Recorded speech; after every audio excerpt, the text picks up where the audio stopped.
IDTV మన ఉనికి మన వాణి.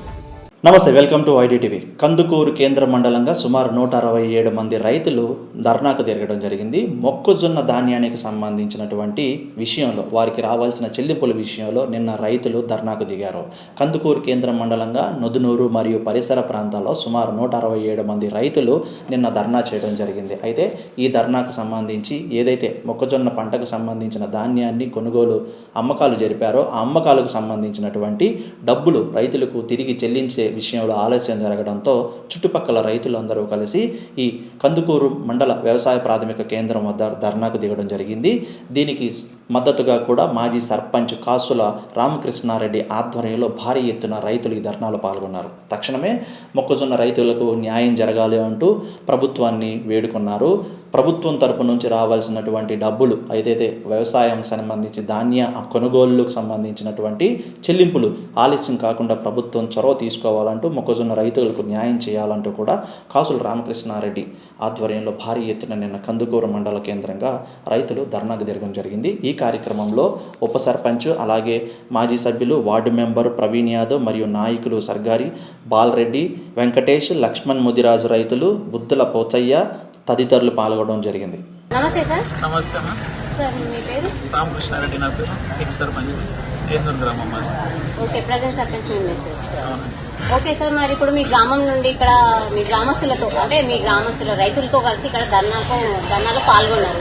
మరి ఎంతమంది రైతులు ఉన్నారు? మా దగ్గర రైతులు చాలా మంది ఉన్నారు. దీంట్లో మనకు మొక్కజొన్న వేసిన వాళ్ళు చాలా మంది ఉన్నారు. కానీ ఈ రోజు డబ్బులు రావాల్సిన రైతులు 130 మంది రైతులు డబ్బుల కోసం వెయిట్ చేస్తూ ఉన్న వాళ్ళు ఉన్నారు. ఇక్కడ సుమారు ఎంతమంది రైతులకు పడలేదు? 130 మంది రైతులకు పడలేదు. ఒక నేర్నూరు గ్రామం నుంచి. ఇంకా ఇందులో ధర్నాలో పాల్గొన్న వారు బాచిపల్లి గ్రామస్తులు ఉన్నారు, పక్కన గ్రామాల వాళ్ళు ఉన్నారు. ఇంకా వాళ్ళకు కూడా మన మండలంలో రావాల్సిన డబ్బులు ఉన్నాయి. కానీ నేర్నూరు గ్రామానికి ఇంచుమించు ఒక 130 మంది రైతులకు ఇప్పటివరకు డబ్బులు లేక వాళ్ళు ఇబ్బంది పడుతున్న దాఖలాలు ఉన్నాయి ఇక్కడ. అందుకనే ఈరోజు ఈ ధర్నా తీసుకోవాల్సిన అవసరం ఏంటంటే మేము ఎన్ని సందర్భాలలో అధికారులకు ఫోన్లు చేసినా, మా రైతుల ఆవేదన చెప్పినా, మనోవేదన చెప్పినా కూడా వినే నాదుడు లేడు. వాళ్ళని అడిగితే కూడా ప్రతిరోజు పొడిగించుకుంటూ పోతా ఉన్నారు. కానీ ఏ ఒక్క రోజు కూడా ఈరోజు పడతాయి అనే పరిస్థితులలో లేరు. ఎందుకంటే రైతులను బాధ పట్టించుకునే విధంగా ఈ ప్రభుత్వం అయితే కనపడతలేదు.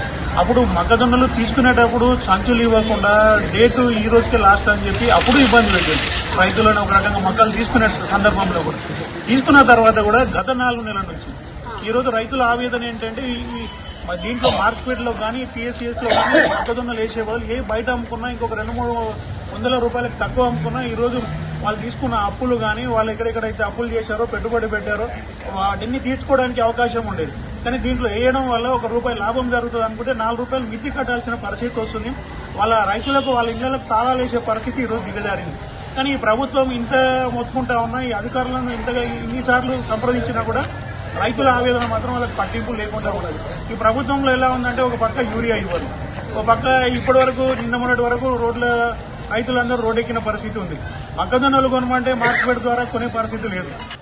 ఆ రోజు మేము మళ్ళీ మొక్కలు కొనే పరిస్థితి తీసుకొచ్చాం. కానీ ఈ రోజు దీనస్థితి ఏంటంటే మొక్కలు వేసాం కానీ ఎవరిని సంప్రదించాలి, ఎవరిని అడగాలి? ఇక్కడ ఒక పిఎస్సిఎస్ చైర్మన్ గారు లేరు. ప్రభుత్వం ఆ వ్యవస్థను రద్దు చేసింది. కానీ ఈరోజు ఏం చేయాలో అర్థం కాని కోల్పోని స్థితిలో ఉన్నాం. ఇది కాక ఇంకా రైతులు కష్టపడే రైతుకు అప్పుడే ఇంకా ఎండాకాలం రాకముందే 10 గంటలు కరెంట్ తీసేసే పరిస్థితికి వచ్చింది. దీనికి కూడా డిఈ గారి దగ్గరికి వెళ్ళినాం, డిఈ గారిని సంప్రదించినాం. డిఈ గారిని అడిగితే కూడా మనకు ఆ సిస్టంలో గ్రిడ్లో రావట్లేదు పవర్, కాబట్టి మనం ఏం చేయలేము దాంట్లో అని చెప్పని ఆయన చెప్తా ఉన్నాం. అంటే ఈ రైతులది పరిస్థితి చూస్తే ఏ ఒక్కసారి కూడా ఏ ఒక్క అధికారులు కానీ, గవర్నమెంట్ కానీ, మంత్రి గారు కానీ ఎవరు కూడా దాన్ని తీసుకునే పరిస్థితిలో లేరు. కాబట్టి ఖచ్చితంగా ప్రభుత్వం దిగి రావాలి. ఈ రైతుల కోసం అంత తొందరగా వీలైతే అంత తొందరగా వీళ్ళ డబ్బులు వీళ్ళ అకౌంట్లలో జమ చేయాలని చెప్పి ప్రభుత్వాన్ని డిమాండ్ చేస్తాను. ఈ రకంగా ధర్నా కూర్చొని తీసుకెళ్తామనే ఆలోచనతో ఈరోజు రోడ్డుపైకి రావాల్సి వచ్చింది.